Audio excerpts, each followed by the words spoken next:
Just a couple of quick announcements here. We will be moving 5.1 and 5.2 up in the agenda right after the required public hearing to accommodate our speaker who has ways to drive. And I just want to mention, I was out at Callista Court today, and if you're interested, they are presenting the St. James Bible all week from today through next Sunday, the 27th, at either Callista or St. Anne's Chapel. And it's a fascinating story and a fascinating book, and they are having special presentations about it too. If you're interested, you can call and find out more. And that's all I have tonight. So, City Manager? I'll defer to the police chief. Okay. Just got some information that was requested from the last meeting. Good evening. Yeah, just a quick follow-up on the questions and some concerns down at Veterans Memorial Park. Last week and a half or two, the weather was really nice toward the end of the school year, and we had some hammocks being put up inside the park. The ordinance that was passed last, I think it was early in spring, late winter, on that is in effect down there. There are 2 signs along the east side of that park, kind of small signs, but we got a couple of calls of individuals down there in hammocks, and officers found a few down there as well. I'm going to say probably 8 to 10 people total. Everybody down there that had erected the hammocks was very surprised that there was an ordinance. They were not aware of it. So they were very cooperative. Our officers gave warnings out at that time. And I think a little bit of bad weather in the end of the school year kind of put a curtailing to it too for us. The only thing that the ordinance looks good and we can issue citations for that. One of the things that may help, and we've talked about it at staff, is perhaps maybe even 2 additional signs closer to or amongst the 2 stands of trees. And I think that probably would take care of almost all, if not all, of the people that are tying them up there, because they truly they weren't aware of the issue. And the officers are all aware of it. They're going to monitor throughout the summer, and then we'll really keep a close eye on it when the school year starts up, because it's pretty popular now. And then, are there any other questions or comments on that? There's been talk about putting stands out there that they can use, wasn't there? Yeah, I know. Chad has brought that up too. I don't know where we're at. Nothing there. So Mayor and Council, we've just talked internally about hammock posts in certain areas within the lake park. Certainly, obviously not in Vets Memorial, but other places around the lake, so that hammocks aren't tying up the trees, but they'd actually be on a post system, and we would designate some of those spots that are probably, in a sense, more popular for people to go to. Any questions for the chief? Chief, thanks a lot, and I commend your folks for accomplishing this, and none of us saw anything on YouTube, so you did well. Thank you. All right, thank you. Anything else? No, Your Honor. All right, roll call. Mayor Mark Peterson, Here? Councilmember Thurley, Here. Craig, Here. Alexander, here, Iden, here, Borzakowski, Here. Scholmeyer. Here.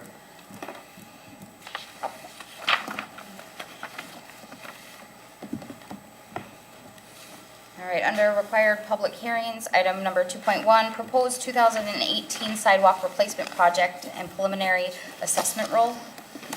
Okay.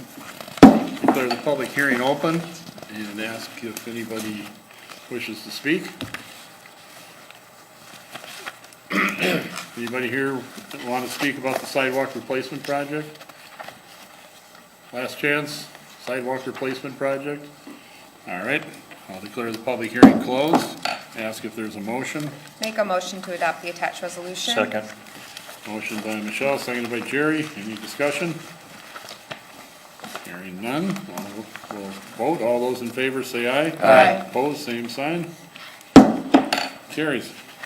Under new business, item 5.1 is a presentation of the 2017 city financial reports. and Mayor and Council. This is our annual meeting to present the audit report for 2017, the year of 2017.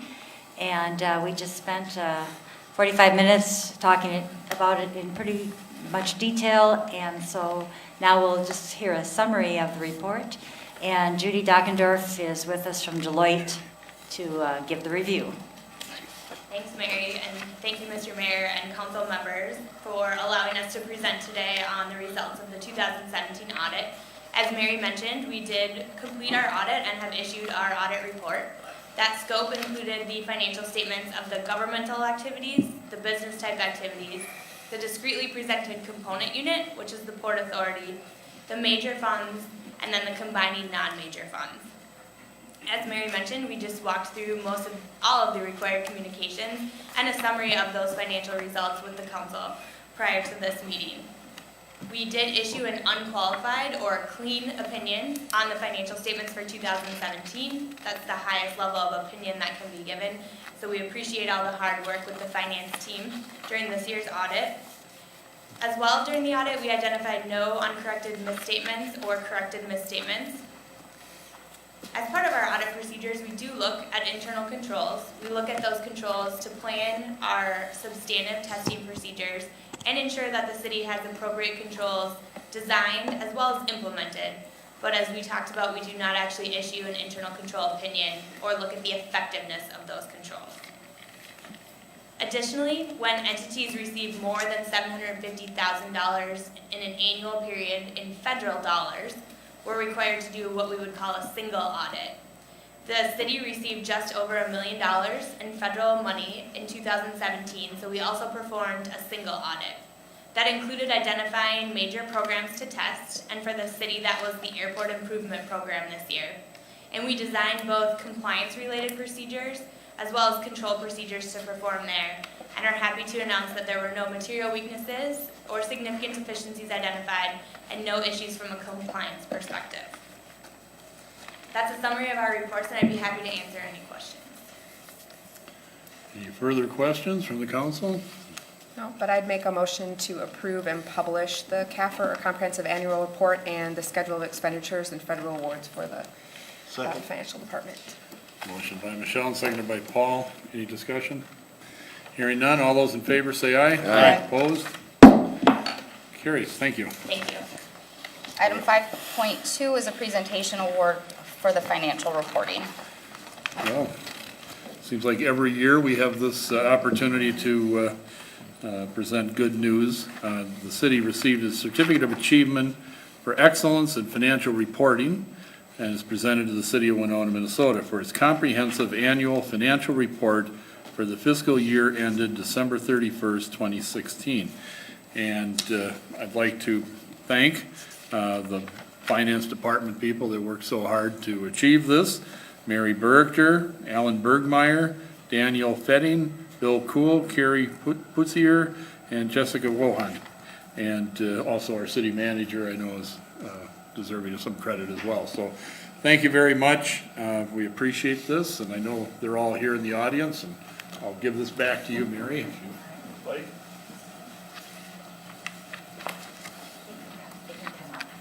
Okay. Sure. Come on up. They're here. Couple of them. Well, thank you very much.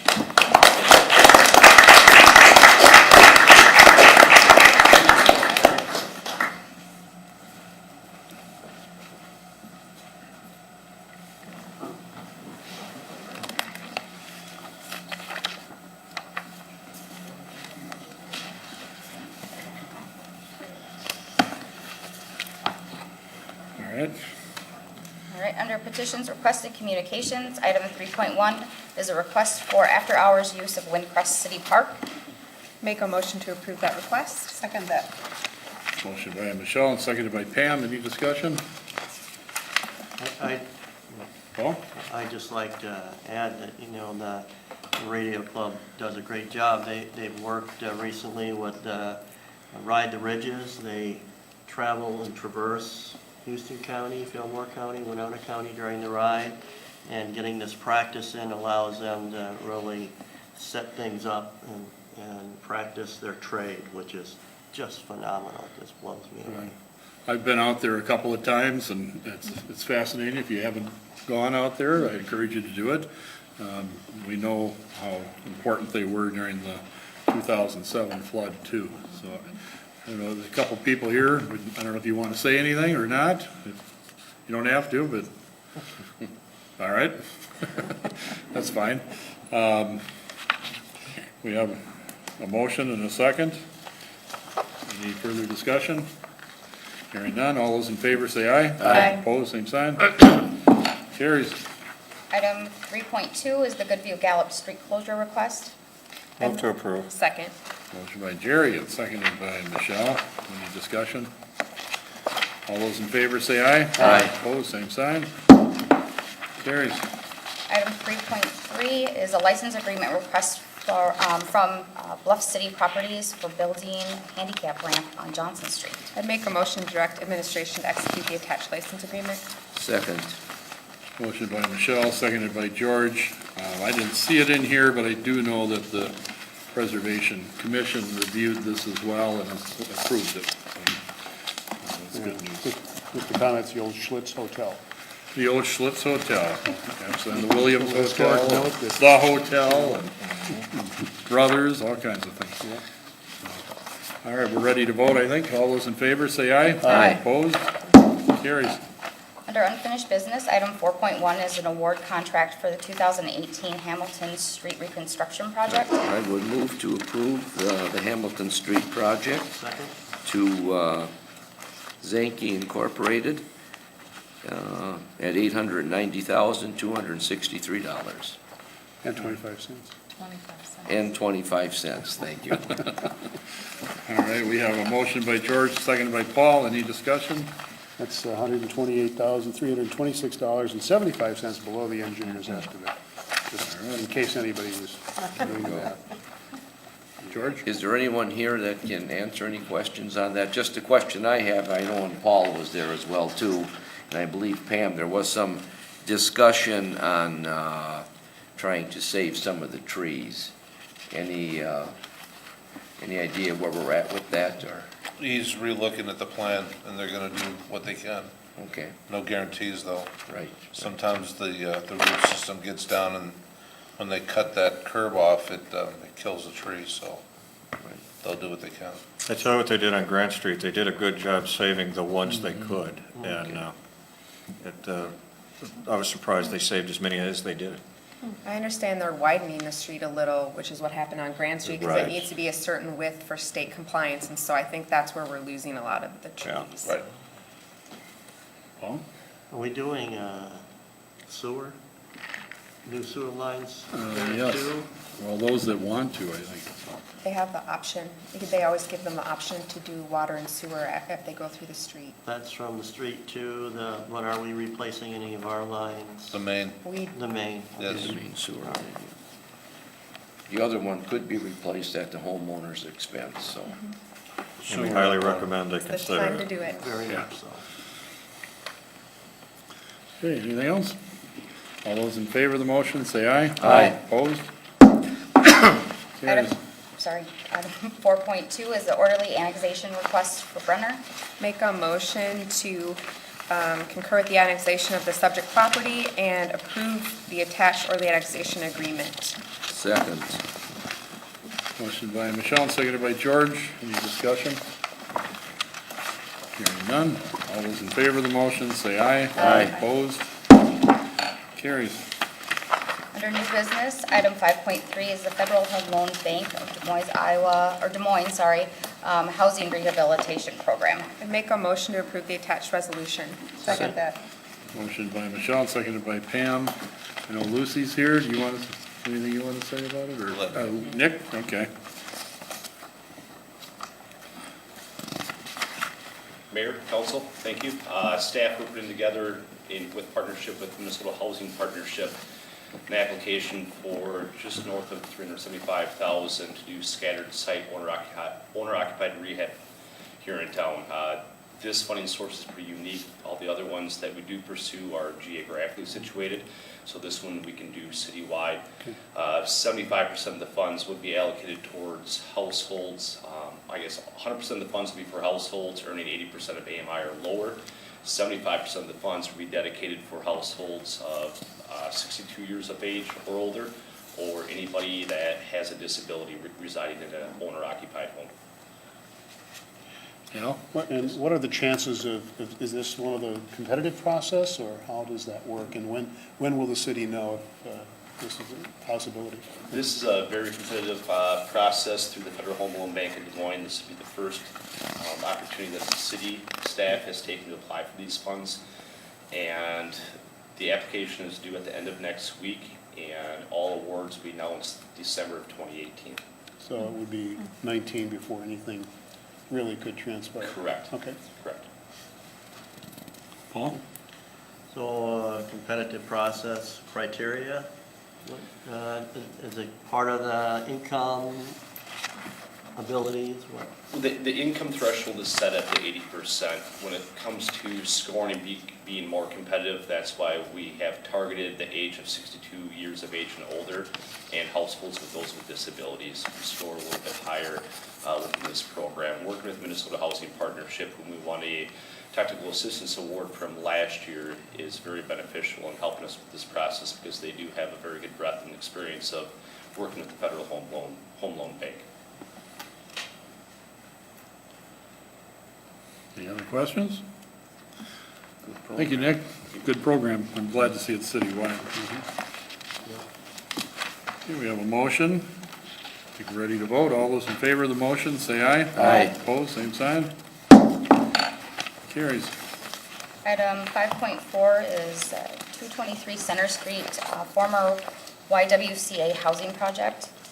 I'd make a motion to reject the request for the 2,000, but encourage the building owner to work with staff on a more comprehensive list of liability towards the city or benefits, so that when you come back and ask for requests, we have a substantial idea of what you're asking for. Just like we have with any other project, when you come for requests, we'd like to see the full liability of the taxpayer as well as the benefit. This piecemeal is not how I prefer to deal with development. I'll second that motion. Okay, a motion by Michelle and seconded by Jerry. Discussion? George? Yeah, just a couple of things. I guess one thing, and correct me if I'm wrong, but the water line coming from the main inside the house is the total expense of the homeowner. Is that right? To my knowledge, that's what it was.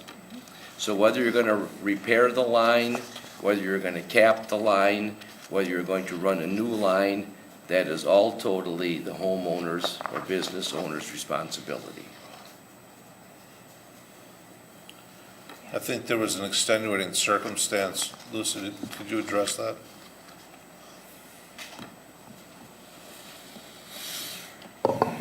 Yes, Mayor and members of council. So this is the former YWCA building.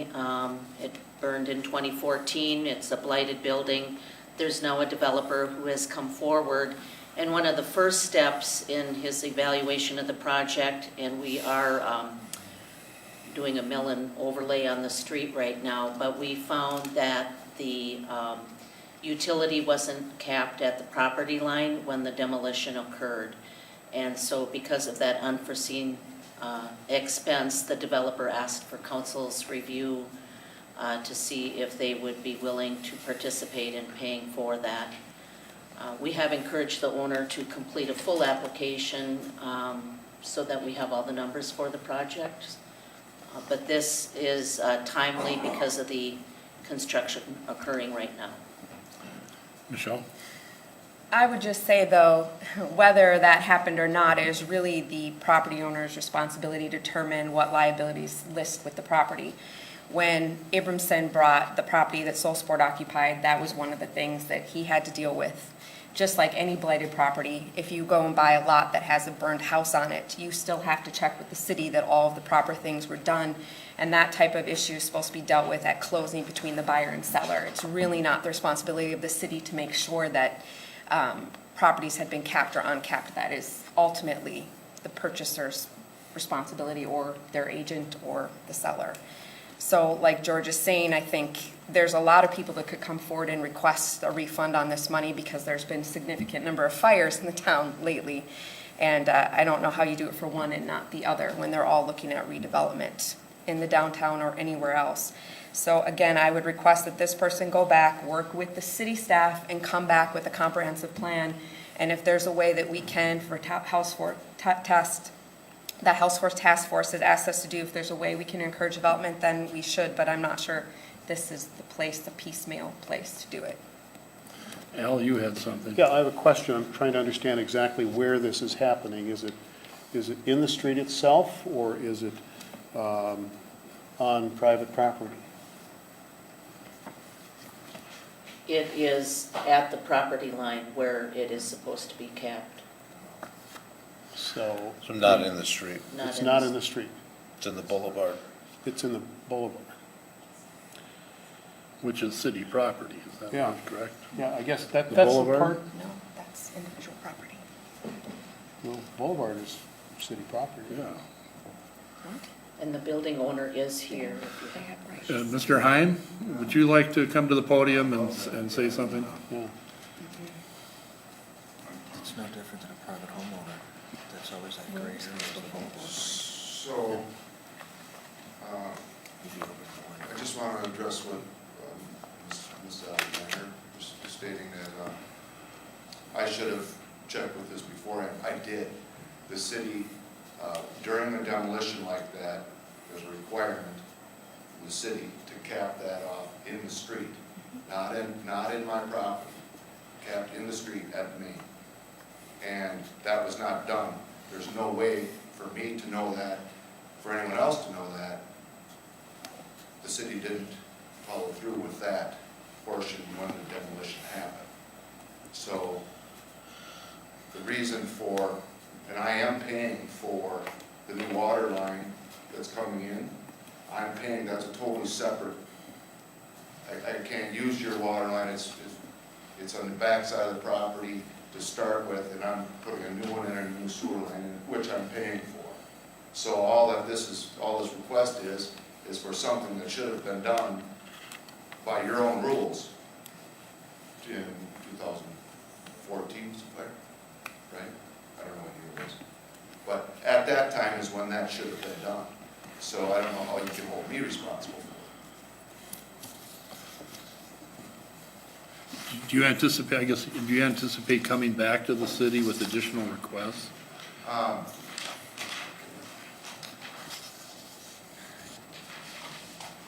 Yeah, I would love to. I wrote up some things, I don't know if I can give you these papers or not, and just kind of give out, so you all have a background if I ever do come back, but just kind of a bullet point of what's going on. There's a grant similar to the one, I think this is the same outfit anyway, that Nick just said, about the Minnesota housing. That's for these blighted properties, and so you can't apply for any of that unless you own a building. And now these dates might be a little off, but Nick can verify that. I'm trying to be honest, at least. So you have to own a building to apply for it. The application needed to be in by January 1 of last year. So I went ahead. We talked enough about it. I was confident enough about it that we could apply for this. So I went ahead and bought the building at that point, so that I owned it by January 1 and could get this application in. The problem is, there's such a tight window for this application that there wasn't time for two city council, this might be correct, okay, just feel free. But there wasn't time for two city council meetings to happen. We needed two council meetings for whatever reason, I'm not sure of that. But we didn't have time to, because it's a matching thing. So I was gonna come to the city and say, hey, I'm gonna take this building and I'm gonna do something really, really nice with it. I'd like some help with that, and because it fit all of your criteria from your own study, it fit perfectly into this, what we were going to apply for. I felt confident enough that we could try it. Well, we couldn't do it at that point because we couldn't get the council meetings in. So the project could still go on, that's fine. It's just a matter of it, it's not gonna be quite as nice as it would have been to have these monies that I was, gonna hope to get from the state and from the city to some extent. We've talked about, am I going on too far? We've talked about an abatement possibly. You said asked if I'm coming back. We've talked about an abatement. The problem is, this is a reconstruction. This isn't a new building, so you can't just go and have it all drawn up. It has to match what the building is, the footprint of the building, and there's things that you don't know until you get a little further into it and further into it. And so, at this point, the plan is, it has been submitted. He needed a couple of little things changed on it, and then it's coming back with those changes. But yes, I'm hoping to come back and possibly apply for that same, if they have it again this year, I would like to apply for that same grant. And so that's when I would be coming back, but it's really hard to do. This isn't like just building a raw building where you can just do it all on paper and then have it, because it's,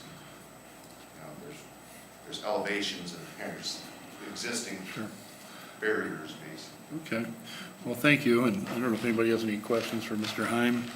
Could I give each of you one of these papers just to have? Why don't you hand them to Chad over there, and they can be distributed. 9.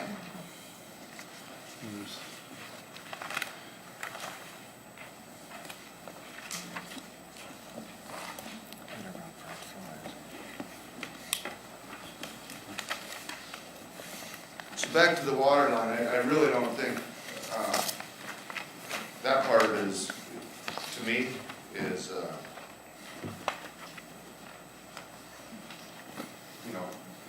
that's not something that there's any way that anyone would know. Your records show that it was abandoned properly, everything was inspected as abandoned, and it wasn't. So now. Michelle? Lucy, is that correct? You guys inspected and said it had been capped when it was sold? The city actually stated somewhere that they inspected that line and capped it prior to the sale? Actually, the demolition permit, I don't think is final. It was issued. But I do want to clarify that when a building owner demolishes a building, they secure a permit. It has to be signed off on each department. And next to the water and sewer line, it states that they have to call that number because it has to be capped at the property line. So the owner of the building at the time of demolition is required to do that. Right. As I'm aware, I just wanted to clarify then that the city staff did not mark that it had been done and didn't do it. It wasn't a failure on that part, it was a failure on the property owner to call and have it done. And every property owner pays that, no matter where it's capped. Correct. Yes. I will say we have made changes to our policy and our implementation of our demolition permits since this, just to assure that everybody's on the same page. And our new software that we're working on will help with that as well. Okay, George? I'm sorry. When capping this, I wish Brian was here tonight. Of course, you have knowledge as well, too. Now, when capping these water lines, we're saying we cap it at the property line. It needs to be capped at the main as well, too, not? No. I was told, Brian actually told me that needs to be capped on the main, not at the property line, but that seems to be different than what. Well, I'm hearing property line tonight, and now, like I said, I brought up main, now I'm hearing main. To me, you would have to cap it at the main to stop the water flow to even get to the property line. Am I right or wrong? That's correct. And then whatever you do from the property line in, but still, regardless, all that capping is the home or the homeowner's expense. I think that's what I know that's what I'm talking about tonight.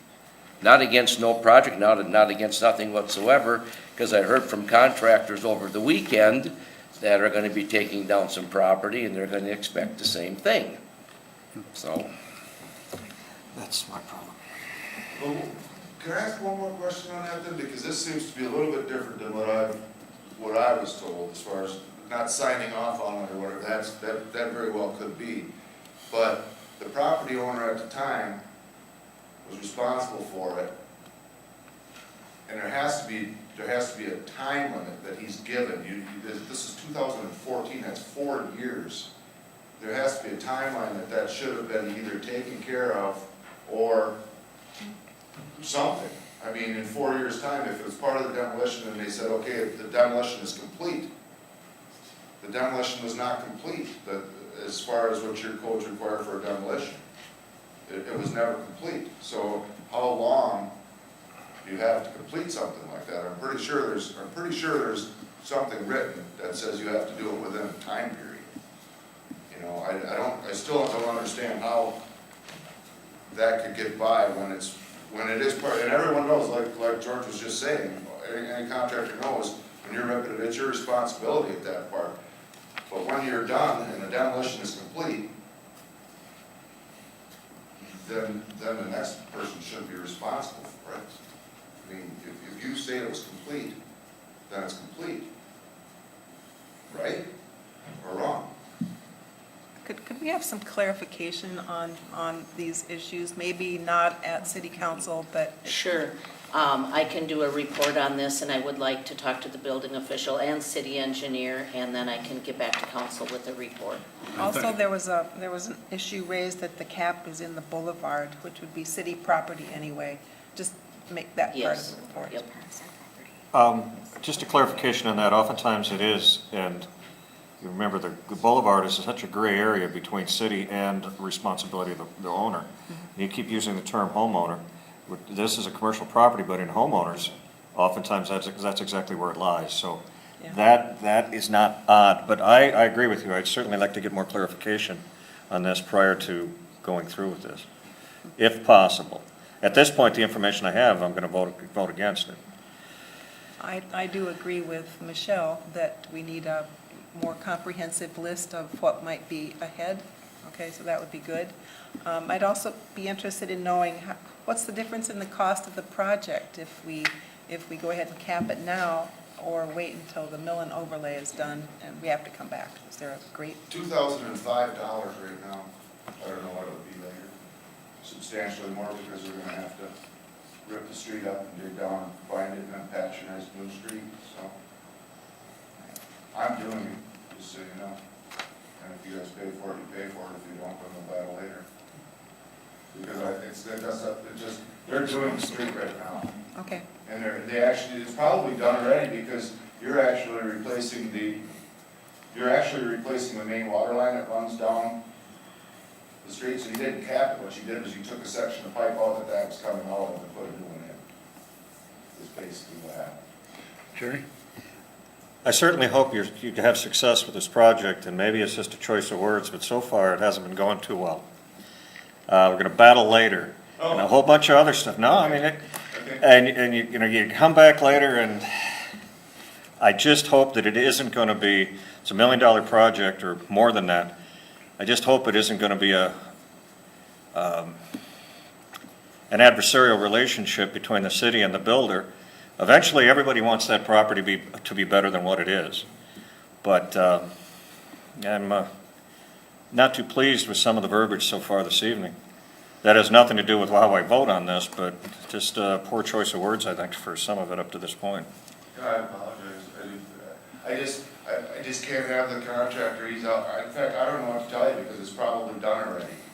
You know what I'm saying? And that's what I meant about it. Okay. And somebody has to pay this contractor. Mm-hmm. And that's what I meant about it. Okay. I mean, and no, I haven't had any, so far the city, I did another project just a step smaller, last year finished it at the old theater building. Mm-hmm. And we went through the whole thing and never had an issue. And the Okay. city's been great with me and I don't have any, the only issues are, trying to get this, the only issue that we've had, I think, to this point was this whole grant thing that I bought this building thinking we were gonna be able to apply for, and we weren't able to apply for it, which stuck a nail in me a little bit. But now, as it turns out, and it says in there too, I'm gonna try to do it again. I don't know, Pamela asked if there's anything else I'm gonna gonna come forward and ask for. I would love to, but I don't know how to even proceed with that because, you know, I have my budgets and everything. It fits all the criteria of a blighted building. You know, if you guys want something done with it, I wanna do something really nice with it. But I don't know how to get your help. I mean, you're not wanting to help me with a $2,000 water line, so it doesn't seem like there's gonna be much favor in helping me with anything else on it. Well, I wouldn't assume that necessarily, but I think we're straying a little bit here. I think maybe, I don't know if there's any more questions. We do have a motion. If there aren't any other questions, we'll, Can I get one more? I just need to know what, you said a list. You were asking for a list of stuff, and I got my pen, and I don't know what it was. You want, well, I think if you work with community development, Lucy and Yeah, we Nick, have an there may be application. some other issues that maybe you're planning to come back to council with. I think that's what we'd like to know. okay. This is kind of a one, this is like a first step, I think, of things that you may be planning to talk to the council about. And so we'd like to know where this fits in. I think that's fair. And Lucy's gonna come back with some additional information and we'll I'll try to, she'll let me know when that is, and when she does, I'll come back with her, and, you know, I'm more than happy to answer any questions that are, in this project, it's gonna really be a nice project, it really is. It's Wow. just a matter of, the reason it sat there for so long was because financially, I mean, it's right on the edge of being a good investment or not. I'm sticking a lot of money into it. The reason for that, basically, well, I like the last project I did, I have a vision for this one that's gonna look good. But mainly, I thought we were gonna be able to apply for that grant, which would help with the sprinklers and the elevators and the, you know, all these fancy things that are. Sure. Well, we're all in favor of you or somebody taking care of that blight. It is blight, and we'll all be happy when that's gone. So, other questions or comments? If not, we'll vote. Yes? Are you gonna vote on that motion, or do you want more information to do like a motion to postpone to the next meeting? Well, we could do that, or we could vote on the motion and then have a new motion. Is that, or you want to amend this motion? If you're interested in hearing more information and not acting until you get more information, then you may want to just postpone. If you want to Okay. vote today and vote this, be done with it, then Okay. take the votes on the table. Do we need a motion to postpone? You would. Okay. I would move to postpone the motion. I'll second it. Okay, a motion by Pam and seconded by Al. Any discussion? To the next meeting, I assume? Is that? Yes. All right, George? I think we need to vote on the item in front of us tonight. We've set a direction, Mr. Heim has a direction, and we can come back with all the other stuff together, which I don't think really lies into what we're voting on here tonight, as far as any other ideas and things. We're voting on to allocate $2,050 to cap a water line. That's the issue in front of us tonight. Personally, I don't have a problem in waiting a couple of weeks to get more information to take this up again, but that's my opinion. Michelle? So actually, my motion was to deny the request for 2,000, just so we're clear. I don't think 2 weeks is enough time to get an application together with all the information we want, because this for me is not what the project is. The project is the development of a property. And this is so minor in comparison and not something I would pay for any building owner, regardless of the situation. It needs to be handled at closing. And whatever the issue is that Lucy's gonna bring back that happened in that whole process is irrelevant to me right now, because regardless, this is not something I would vote to pay for. And I think waiting another 2 weeks is not helpful. I'd rather they get the application together, we get the information we need to see if there's a really functional way that we can help with task force requests for housing development in downtown Winona, which I don't think is this. I think the project itself is what I'm interested in. So I'm with George on this. I think waiting on this is of no benefit, but working with the city staff to find out what we can do as a city is what we should be doing. So I'm with George. I think we vote and move on with our lives. Other comments? On the other hand, I really would like to know about the city's responsibility in capping that water line at the time. So I would like to have that clarified because it's not clear to me. And that makes a difference, $2,000 or $20,000, I'd like to know that. Okay. Anybody else? I just agree with Councilperson Iden about that, you know, it's nice to get this information. It would be nice if we had it before this particular agenda item came up. And I know, you know, you're a busy person, and I probably would like to see that result from our Community Development Department as well, as far as the details of why this came to us tonight. Okay. You ready to vote on the motion to postpone? Amended first. There's an amendment, I think that was. Well, there was a second motion to postpone, and if that passes, then it's postponed. So, all those in favor of the motion to postpone this, say aye. Aye. Aye. Opposed? Aye. Okay, motion's defeated. The original motion to deny, all those in favor say aye. Aye. Opposed? Aye. Aye. Motion carried 4-3. Thank you all for your time. Thank If you have you. any questions, I didn't put my phone button on there either. Time left or very behind you. Okay. Thank you. Great. Item 5.5 is the demonstration project at 5th and Johnson Street. I would make a motion to implement the project for 1 month period, I guess. I'm seconding that. Okay, we have a motion by Michelle, seconded by Pam. Any discussion? Pam? Is 1 month enough? We're proposing, you know, this is just a kind of a paper or a kind of a you know, a plastic temporary version of something that could be permanent. So do we have enough of a test in 1 month to tell if we want to do that? Mayor and council, initial discussions were to run this for up to 3 months. At this point, because this is a preliminary first step for the city of Winona, where we are relatively unfamiliar to demonstration projects as a whole, we do want to use this first 1 month period to evaluate the suitability of the materials being used and whether or not they can last beyond the period of 1 month. We're following guidelines based on TrailNet and a few other organizations like the North American City Transportation Officials guidelines. And we believe that it can last between 1 and 3 months, and we'd like to reevaluate and come before the council again for an extension should we need to. So this project would tell you about the materials that are being used, not that this particular project works the way it's configured. It would tell us about the configuration as well as allow us to do traffic information gathering. So we're going to be working with the Winona Public Library to gauge public response through surveys, as well as taking traffic counts for pedestrians, bicycles, and vehicles in the month prior to implementation, during the initial month, and then should the project continue in those continuing months or afterward to see whether or not the project was successful or not. Michelle? Is it really ideal to only do the 2 corners instead of the 4? Based upon the traffic patterns with the Freedom gas station, we were hesitant upon the northwest corner, and based upon proposed development at the main square development on the northeast corner, we would like to not obstruct that corner at this time and make sure that we're facilitating crossings across Johnson Street, providing greater visibility for those that do wish to cross 5th Street.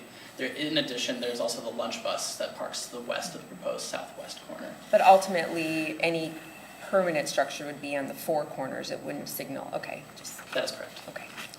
Al? Would any parking spaces be used for any of these? This would not take away any parking spaces. It only intrudes 7 feet toward the travel lanes and 14 feet in the already no parking designated area. Paul? 2 questions.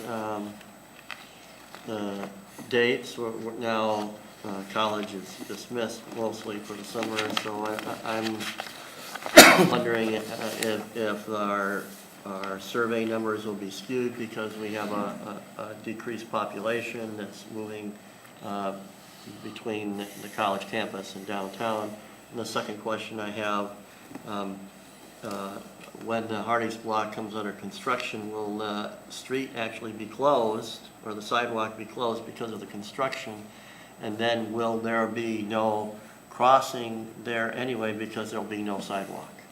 Regarding your first question, City Planner Espinoza and I are actually working with another organization to test their software in terms of measuring crossings via app usage within a community, and so we're looking at those numbers in addition to the numbers of the observations. So the survey numbers will provide us with summer numbers and moving into the school year, and initial conversations and initial intersections looked at with that company do show fairly close correlations with our current numbers, specifically regarding student crossings in the surrounding area.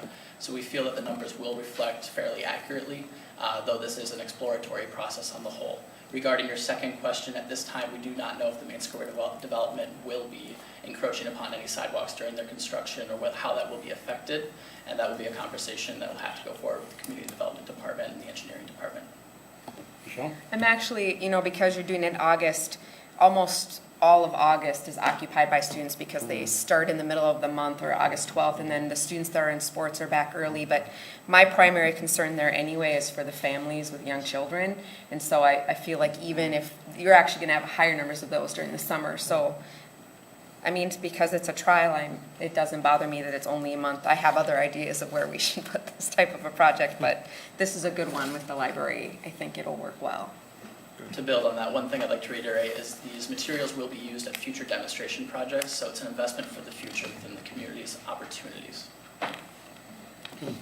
George? Any thoughts from Leslie? As you'll be hearing most of it. Good evening, Mayor and Council. We support the project and thought during summer reading would be a prime time to trial it because our numbers increase greatly in pedestrians, and pedestrian safety is always a big concern of ours. Okay, thank you. Any other comments or questions? Not. All those in favor say aye. Aye. Opposed? Carries. Item 5.6 is the Soul Smart. I'd make a motion to submit a letter of intent for the program. Second? Motion by Michelle, seconded by Paul. Discussion? George? Or John, can you comment on this? Thank you. Good evening, Mayor and Council. Soul Smart is a program developed by the Department of Energy where they've working with nonprofit partners throughout the country. And in our case, we're working with the CERTS organization, Clean Energy Resource Teams.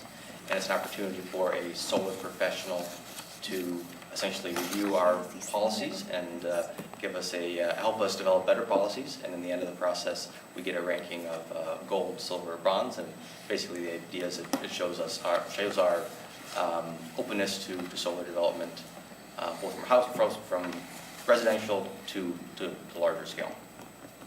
And it is a free program. We would be receiving technical assistance. That's our main piece here. Paul? Yeah, John, I remember going to a workshop about 2 years ago when Soul Smart was just kind of kicking off here in Minnesota.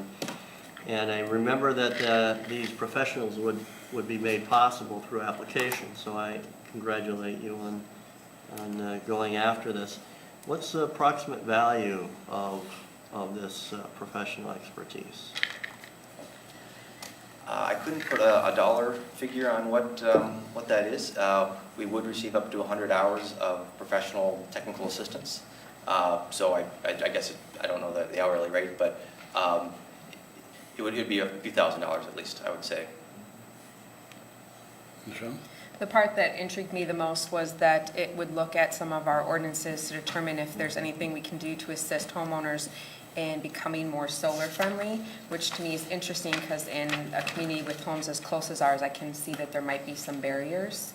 So I'm assuming that when I read that, that means they look at our ordinances and work with you to try to figure out how to allow homeowners to become solar energy users? It's more looking at if there's city policy that hinders people from implementing solar. I'd say that's something I'm not, with our city code, particularly familiar with, so that would be a benefit to us, for me certainly, to understand where we could do better, where there's opportunity.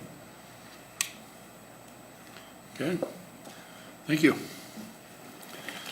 Ready to vote?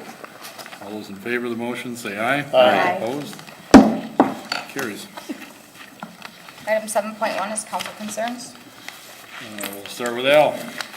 Thank you, and I actually had an email constituent send me a note during the council meeting being concerned about some traffic issues and speeding in the Oak Street area of West Winona, and as long as our chief of police is here, I thought I'd mention that during council concerns, so thank you, Paul.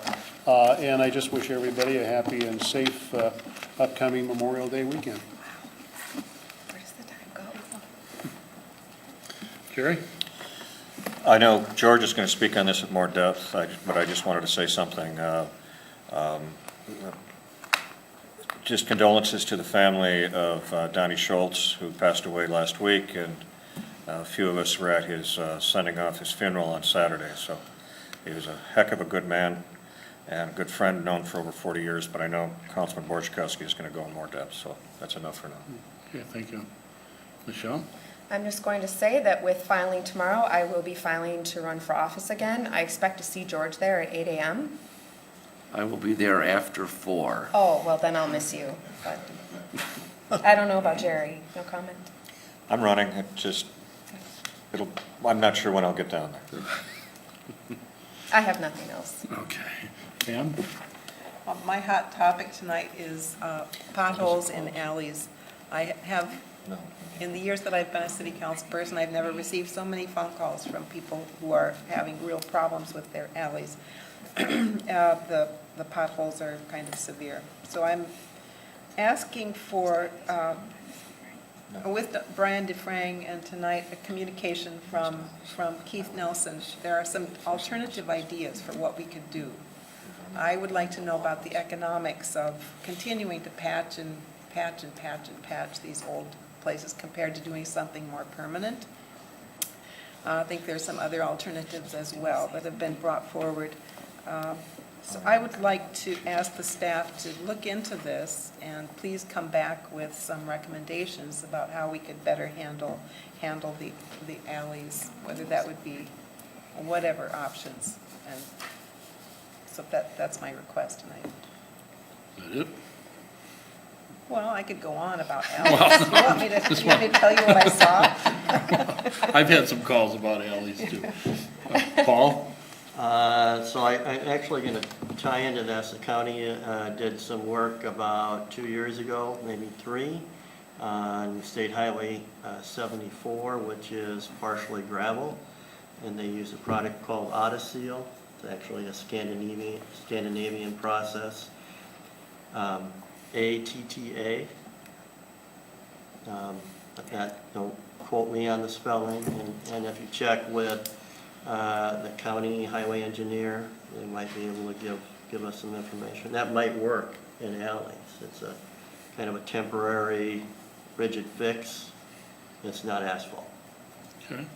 The other thing, I just want to thank wastewater treatment plant manager Paul Druskowski and his staff for giving a tour to the Citizens Environmental Quality Committee and myself. It's a wonderful facility. I'm very highly impressed with what they do out there and how Mr. Druskowski is managing it. And pleased to see and hear that the digester is running extremely well. They've tuned it in, and it's providing a significant piece of energy to help run the plant. So I want to thank them for giving us a tour today. Okay. Certain times of the year are better than others for touring out there, I think. George? Yes, it's one of our most interesting city departments. It is, Things are quite admirable down there, so.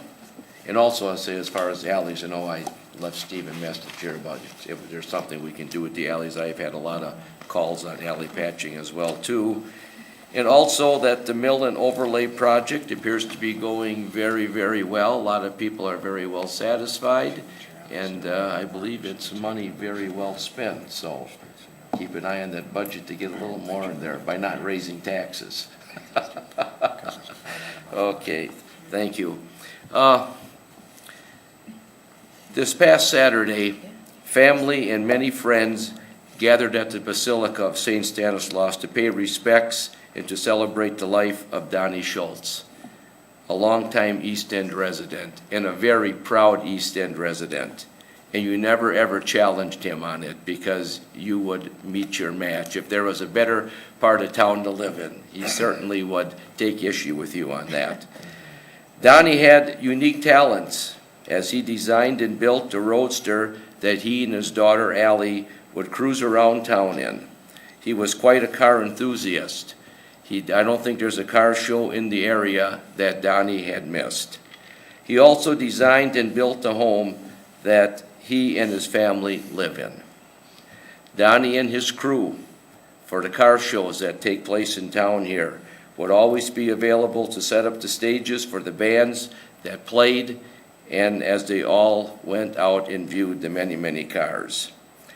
He was also a strong advocate of the Fourth Ward Neighborhood Watch Group, where he had the nickname, we called him Sheriff, and he knew that he was the sheriff. He also took part very much so in Sobieski Park, the building of the new pavilion, and just simply things in the park. He was just simply a very, very unique, caring man, and he never knew the word no. Yes, I can help you. What do I need to bring to help whatever you're going to be doing? To his wife Annie, his daughter Alice, his brothers Craig and Ronnie, his mother Roseanne, we offer our condolences on his passing and know he will be missed by many, many people. Donnie, rest in peace. Thank you. Okay.